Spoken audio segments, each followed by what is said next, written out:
What is going on, L&M family? I am here with a superstar that I got to meet in person first, like one of the rare people that I got to meet in person, in the flesh, at the Women's Confidence Builders Executive Luncheon last year. Yeah. Her name, let me share her name. Her name is Victoria Fusco. She's an executive leadership coach and soft skill development. And, I get to, is the word stock? I get to follow all of her amazing content. That is, man, every time I see her content, it's like, son of a gun. I wish I was as clear and poignant as you are, Miss Victoria. And so, folks, I'm super excited for you to get to meet her, learn from her, and particularly, just a heads up, Victoria, I am going to bug you about how you broke through the wall around using the language soft skill development and also having enormous growth in your company. But before I get super nosy, I want to give a shout out to L&M family member, Adam Hoots. You know Adam Hoots. He's up your way. He left a comment, kind of a review about my interview or conversation with Matt Oley. And Adam says, crazy, awesome, and vulnerable podcast, y'all. Love your leadership. Hell no, I ain't coming back. Jesse's question game has gotten way too strong. Adam, thank you. And for the rest of the family members out there, leave me a comment. Let me know you're there, because it gives me great happiness and joy to know that the content that we're putting out is landing and actually providing some value to you. And so stop jamming. And Miss Victoria, let us know all of the ultra amazing things about you right now.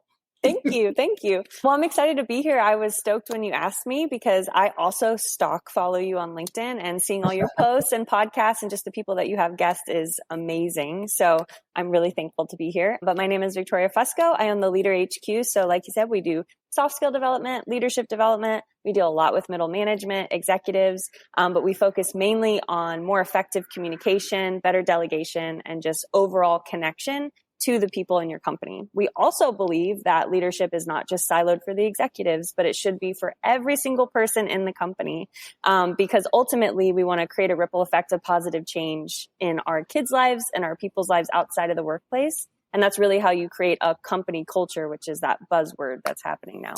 Oh my goodness. So our whole community, right? Like it's not just a work thing. It's not one side of the gate. It's the whole community, the whole person. And I appreciate that the most, especially in the stuff you put out. It's clear that, yes, there is a professional element or professional gain to the services that you provide. Yeah. And you're also focused on, this is like a quality of life thing. Am I wrong? Yes, that's absolutely right. Yeah. Because half of our time that we spend is at home and it's at work. So why have two separate lives? It doesn't feel good. It takes a lot of it. Like I used to do that. I had multiple lives and it took so much damn energy to like take off this mask, put on the other one, take off this mask, put on the other one. And then it's like, why doesn't anybody love me for me? Because I was always hiding, right? Yeah, nobody knows you. Victoria, did you just you were in third grade and said, okay, I want to do this leadership stuff and soft skills? Like, how did that happen? Yeah, so it is crazy. So I started working for a paycheck at 13. It was the time that my parents actually were getting divorced. So not to take that down a weird path, but just it was an opportunity for growth. So it was an opportunity for, how do I be independent? How do I kind of make my own path? So I started teaching dance actually at 13 and babysitting.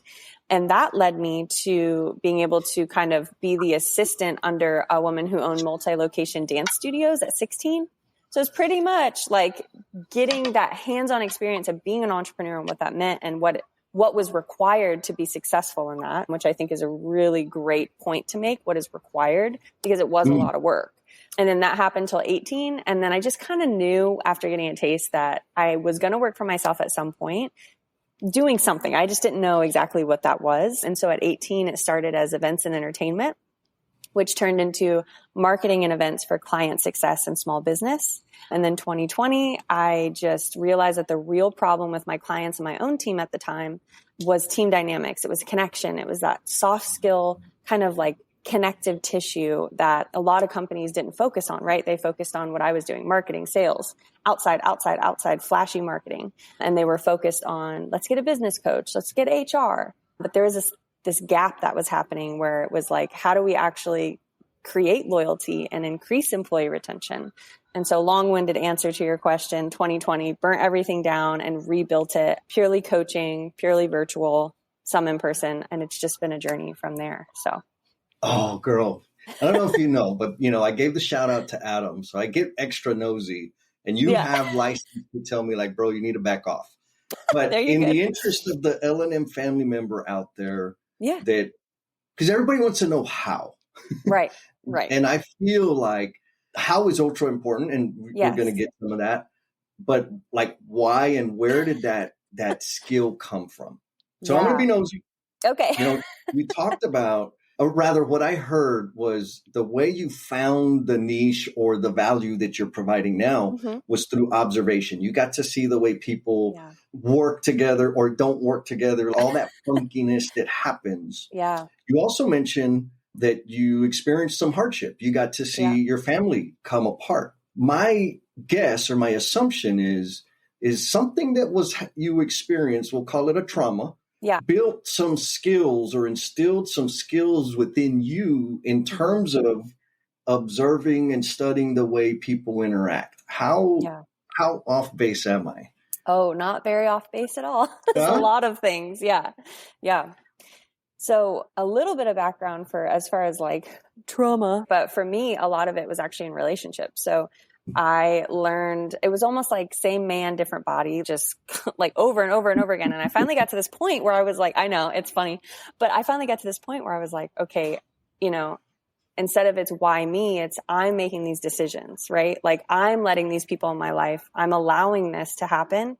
And so what happened is it was, again, an opportunity for growth, because that's kind of how I reframe failure. But instead of saying, oh, I failed and I wasted so much time, I said, okay, what can I learn from this? And I literally sat down and wrote qualities that I liked, what I didn't like.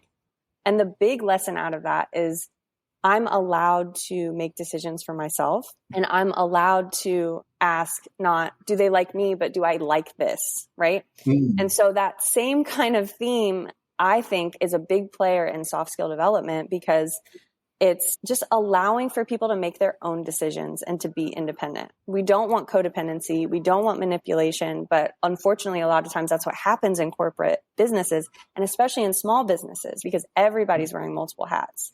But a lot of the work I do is coaching business owners, executives, management, and entry level to just say, allow for a deeper conversation.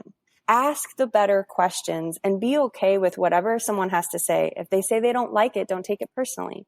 Sever the tie from your personal worth into what you do. So kind of connecting the dots there, it's just, that's kind of where it started, and being able to learn that in my own journey and then apply it into what I was doing in the professional world.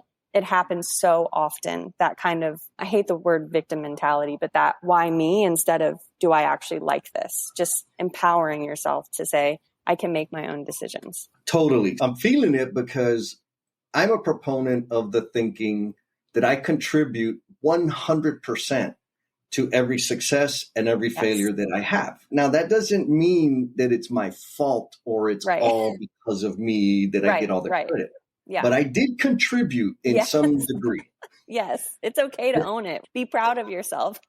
Yeah. And, the other thing you said, dating the same man in a different body, the Jesse version, or the way that kind of manifests itself in Jesse land, is like for real, for about 20 years, I just assumed all women were crazy. The problem, but the reality was my picker was broken, and or I still haven't proven it, and I don't want to do any more research. Like I'm fine. Like I either picked crazy or I brought the crazy out in them, right? Like I played a role in the thing. Okay, so you mentioned small businesses, and it's my observation, it doesn't really matter the scale of the business. The bigger contributor in terms of growth and having a healthy culture is around really can be attributed to the self-awareness of the leader or leaders. And in that line of thinking, most people, I think, like myself, said, okay, I'm going to start a business because XYZ. And then when they got into that role, no one ever said, hey, if you make people feel appreciated and communicate directly and clearly, your business is going to be successful. Everybody talks about what's your cash flow and what's the product and what's the value to the customer and all of these things. So were you able to see that when you were doing your dancing? And like the most important question there is, what style of dance were you teaching? Come on. Hip hop. No way. I'm actually, it's funny because I still dance, but I just don't do it as much. But every time I go to Orlando, I go take class. That's where I'm from, is Florida. And so I go take class, and I have a class this Wednesday. So on the rare occasion, if you have me on Facebook, you'll see once in a blue moon, I'll post a dancing video when I put myself through a class. Oh, no, I'm going to find that is fun. So you're like, Facebook.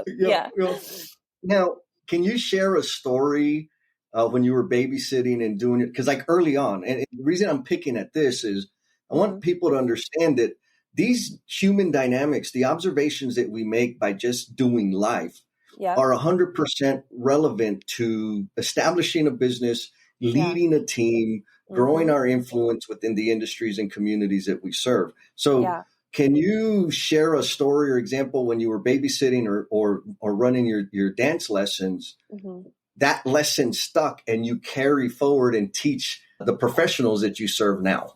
Yeah, absolutely. It's more so with the dancing. And I'll say it's probably the best thing that I could have ever done and the best education I ever got, because I mean, I was teaching big high school dance teams. So I was dealing a lot with all ages from 3 years old to 40, 50 years old. So I had all these different classes with all these different backgrounds, perspectives, people, advanced levels, beginner levels, people that couldn't step touch, they couldn't stay on beat. And so then I had people who had been dancing their whole life, and, I felt unqualified to teach them. So it was the best lesson because I was able to really practice that skill of listening, practice that skill of asking them questions. So the self-determination theory, which is what I base everything off of. Have you ever heard of that? I have not. Okay, so self-determination theory is just when someone can find their own solution, they're more inclined to seek out the solution and repeat it and make the change. So I learned that early on, and that helped me in teaching dance because instead of me just doing it for them, I got to empower them to do it themselves. And what was really cool too, because on a dance team, when they're performing, everybody has to look the same. They have to work together. There were tricks. Everybody had to trust each other. So those skill sets of like teaching trust and teaching from people that didn't know each other, or they were in high school and they all hated each other. They had, it was just so many good lessons of like trust, team building, listening skills, having to teach one set of moves to 100 different bodies that have different learning skills, that have different patterns of one person could pick it up and they're good. They could leave. The other person's, I need this every single day for 30 days until I get it. So really being able to learn that in the body first makes team dynamics in the workplace for me so much easier, because I'm like, listen, I don't have to teach you how to do a backflip. So this is easy. You know what I'm saying? So it's just things like that I just think really set me up to be able to execute this kind of stuff very well. And it's cool when you look back, because that I would never think that would have helped me. When you look back now, it's wow. Thank you for putting me through that. That's the need of it. Yes, totally. Exactly. It's like similar. A lot of the feedback I get is around the type of questions I ask and like understanding things around people and what they're thinking. Yeah. They're like, how'd you do that? As well, it came from a time when I used to use my powers for evil. Yeah. Like I was like a bad tipping boy. The scale on this side, and then you gotta, go the other way. Yeah. So we can totally make it work for us. And I think that's the main point I want to hammer home, folks out there that are listening. Yeah. We are building transferable skills. And for me anyways, the most important ones are the ones around connecting with other human beings. Yes. The other stuff is copy paste. Do you agree that like the business systems, the processes, the methods can be copy paste if you have the skill set to connect with people, understand people, and serve them? Yes, 100%. And that's why people who just hire business consultants, no hate for business consultants, they're awesome. People who only find that don't see a lot of success because you have to pull in these different parts to really make it work. Like you said, that connection pieces, it could completely change your business. 100%. So the self-determination theory, how does that play itself out in the way you serve your clients? Yes. So this is literally how we serve clients in every aspect. So really being able to take that approach of, I'm not going to tell you what to do. And I always tell people, I'm like, I'm not Jesus, I'm a shepherd. So I'm going to walk you through it. I'm not going to solve all your problems. But why this is so impactful is because, I mean, just think of all the times you've gotten advice from friends when you didn't want it. A lot of times we just want to vent. We've all done that. Or we call a friend, we just wanted to vent. We didn't say that at first. So then they're solving all our problems. And we're like, I don't care. I'll figure it out. And so but it doesn't change. It doesn't change. And for a lot of people, they just want to know that they're heard, they're seen, and they're valued. And that skill, it's almost like training the trainer. Like we teach people how to do that so that they can facilitate deeper conversations, which drives better connection with their team members. Because a lot of times their team members just want to vent and they're definitely qualified to solve problems. But we as leaders jump into the problem solving first off. And then what does that make the team member feel? This big. Yes. Yeah. Yes. So help me out with this. This is an assumption that I've been chewing on for a little bit, specifically around the minimizing or the minimization that our solutionizing has on people. And I call it solution shanking, right? If you come to me with a problem and I give you an answer, I'm shanking you with because I'm smart or whatever. Really, it's kind of programming from the conditions that we're in where we believe the leader has to have all the answers. And it's okay for them to say, I don't know. Or what do you think? What have you tried?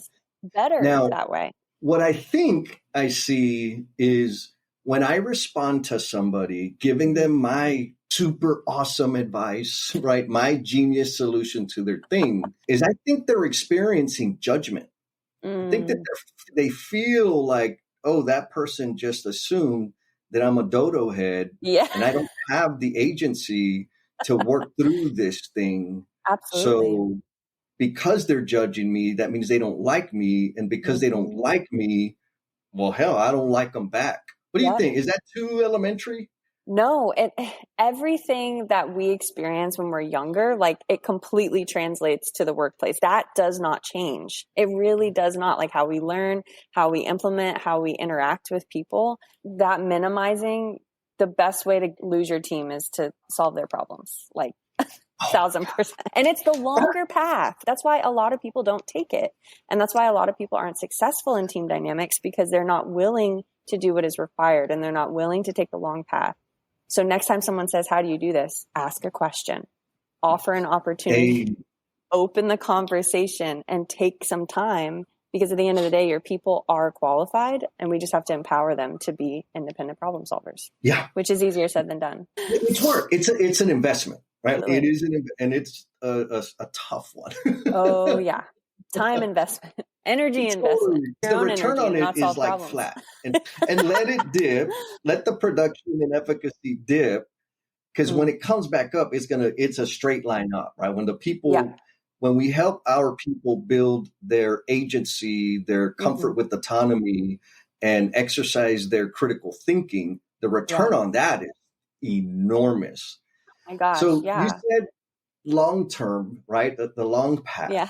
How does Victoria apply that in her business with her people? Oh gosh, it takes a lot of patience. Like I will say, patience is something that I get to exercise a lot. But even like in our coaching calls, because we have 4 coaches, we're onboarding a couple more, and we have a monthly call. So even in that, it's, being able to even do some role play, opening up for conversations, for questions. How can I support you? What do you need? And not assuming that they need some things to be able to learn or solve problems. So it's really circumstantial, but I would say like, how can I support you? I say that a lot.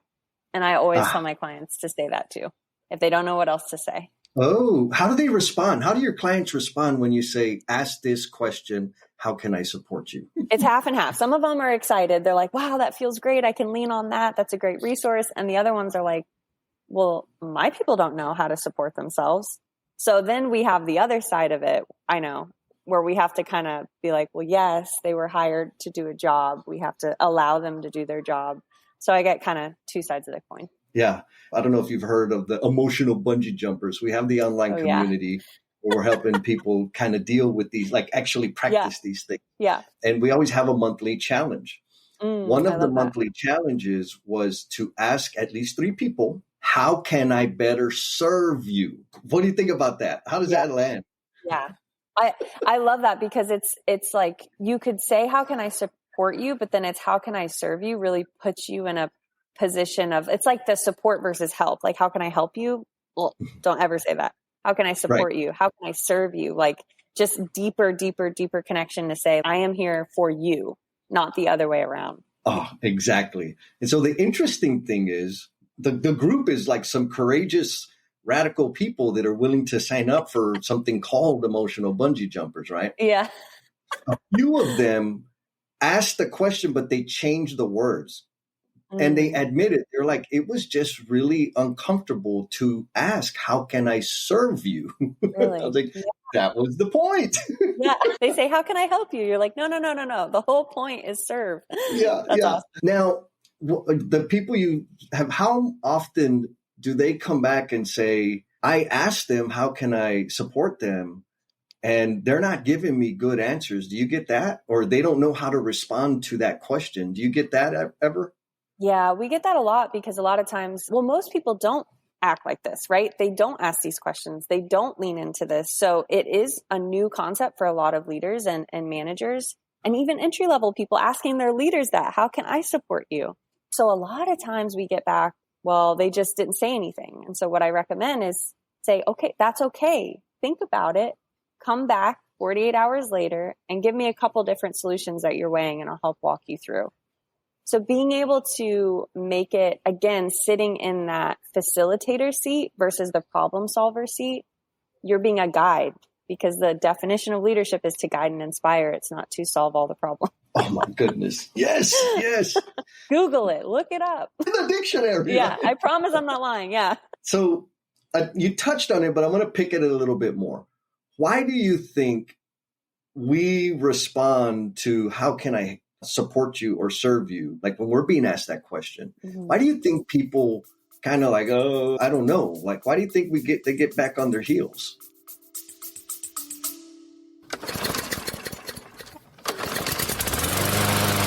Check it out, hometowners. So Primo, he's a little bit embarrassed about like asking for some backup, some esquina.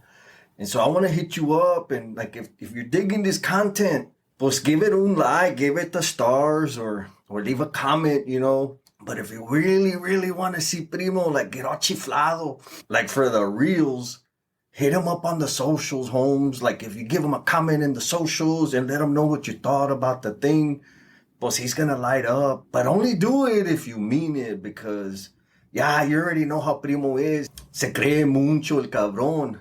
So if you could do that, if you could leave a comment or a rating or the stars or whatever, that would be cool, man.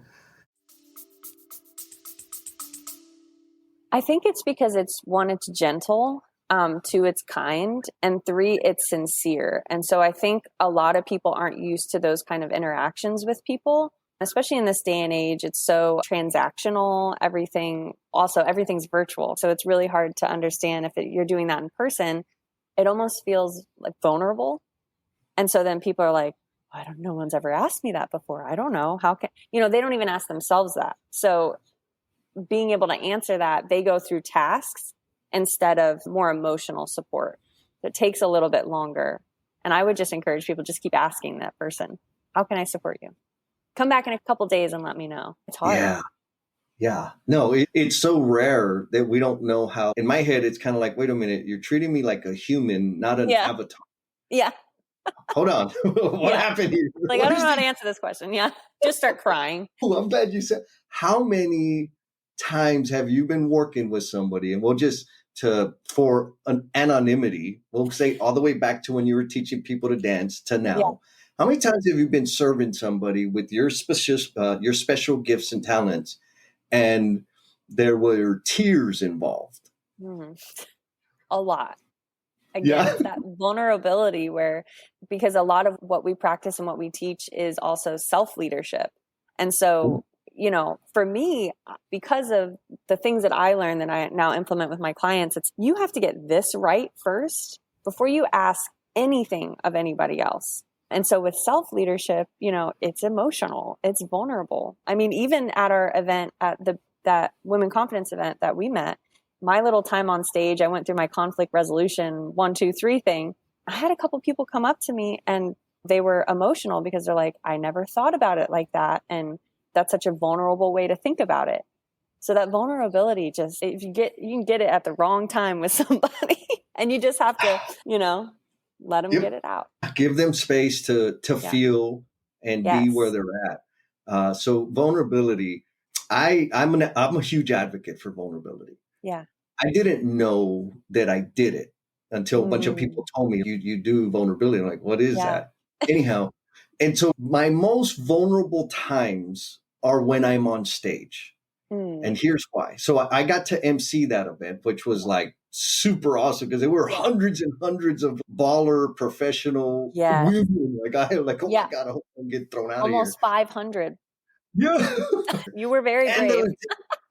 And in a room with high-powered women that are like making things happen, I was worried that I bombed. So I got to ask you, Victoria, did I bomb or was it okay?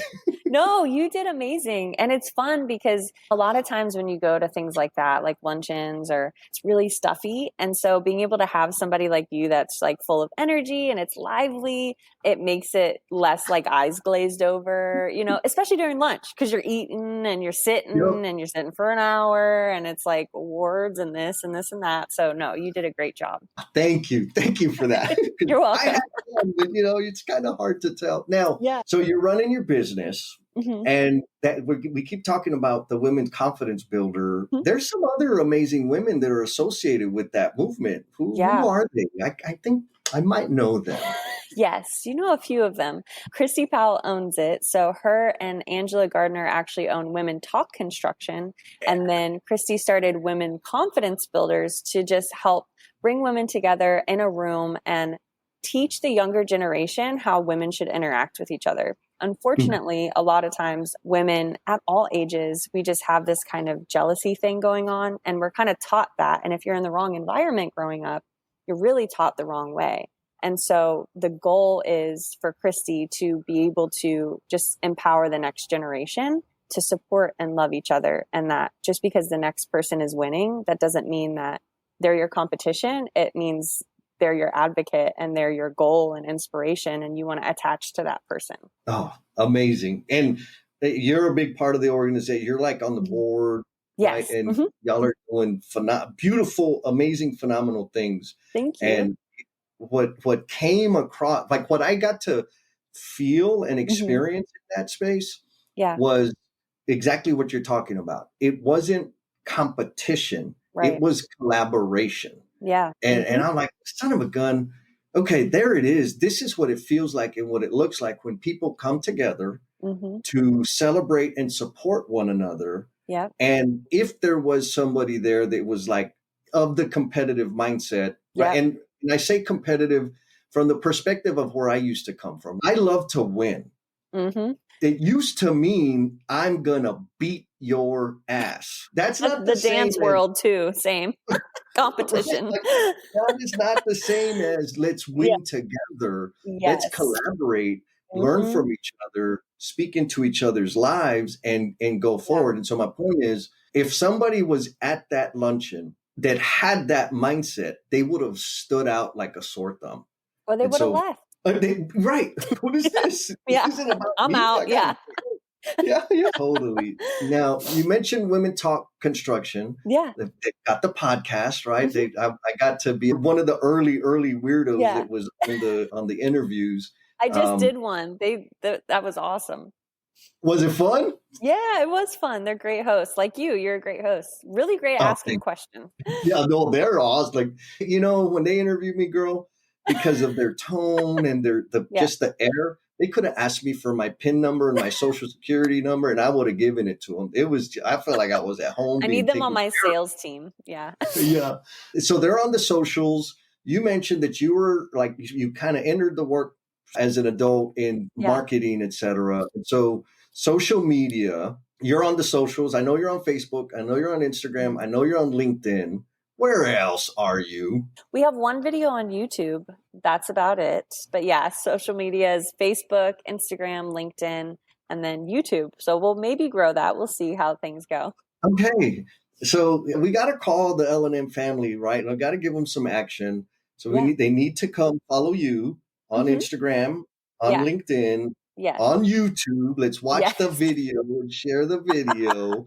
And while you're there, you can like and follow Learnings and Missteps. Also, give us a shout out, share, etc. Yeah. Okay, we're coming up on time. And I promised I wouldn't just jam my jaws the whole time. But you mentioned before I hit record that you're like growing at this crazy pace. Yes. And often when we're in the middle of this type of experience where we're growing faster than we were prepared for, it's painful, it's difficult, which means there are important, deep, valuable lessons. Yes. Do you have one or two of those deep, valuable lessons that you want to share, that you could share and enlighten the L&M family with? Yeah. How much time do you have today? No, I'm just kidding.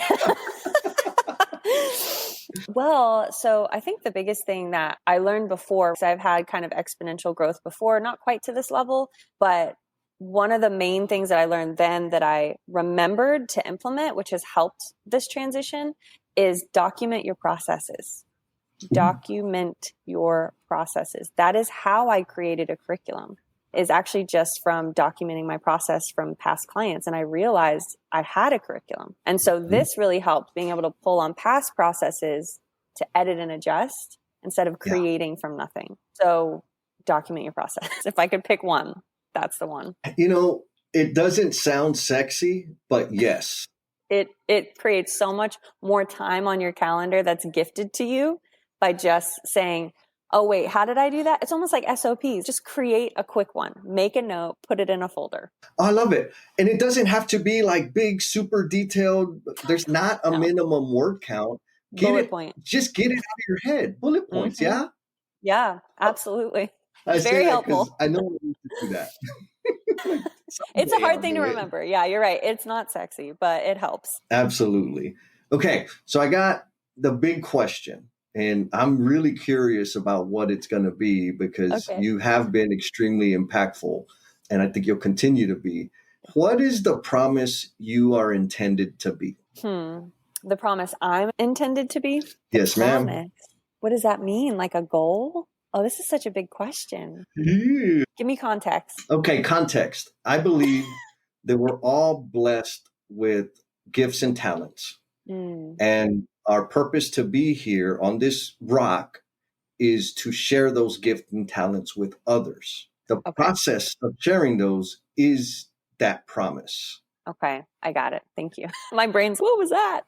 Gosh, the purpose. So our mission statement is to create a ripple effect of positive change. But if we like chop that up into not so fancy words, it really, like, the purpose and passion that God's kind of planted on me is just let people know it's okay. And that's something that I struggled with, that I went through. And that's that core belief of knowing you're going to be okay. And there's no really like right or wrong. A lot of times in decision making, it can feel very heavy, because decidere, the Latin version of decision, where it's from, means to cut off. And so a lot of times when we are in decision making, it can feel really heavy, but just know, like, at the end of the day, you are okay. Your people are going to be okay. Just live life. Everything is a learning lesson. And that is how you create a ripple effect of positive change, because you're not adding weight to people and you're not manipulating them, pressuring them, but just really empowering independence in yourself and everybody else. And we lead through example. So you have to do it in yourself first. That last one, that's the mic drop. Don't go fix nobody until you fix yourself. Exactly. Ouch.